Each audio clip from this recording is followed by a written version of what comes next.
والصلاة والسلام على سيد المرسلين وعلى آله وصحبه أجمعين।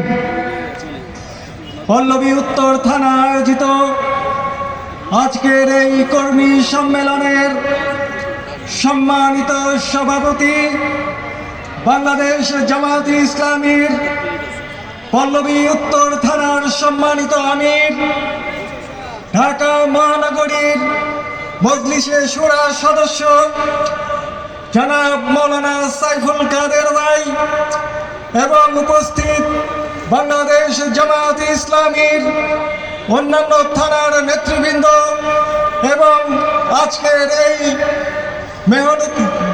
আজকের এই উপস্থিতি, আসসালামু আলাইকুম ওয়া রাহমাতুল্লাহি ওয়া বারাকাতুহু।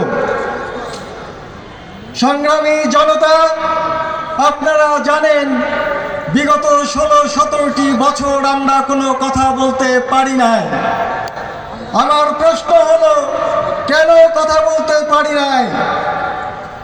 বৈষম্যের শিকার সবচেয়ে বেশি বাংলাদেশ জামায়াতে ইসলামী হয়েছিল, কিন্তু বাংলাদেশ জামায়াতে ইসলামীর আহ্বান কি ছিল যার কারণে তাদের উপর এই বৈষম্যমূলক আচরণ?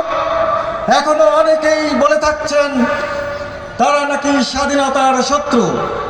আমি বলতে চাই, স্বাধীনতার শত্রু তো তারা যারা 24শে জুলাই গণ অভ্যুত্থানে ছাত্র জনতার উপর বর্বরোচিত হামলা করেছিল, যারা গুলি করেছিল তাদের নিজ দেশের জনগণের উপর,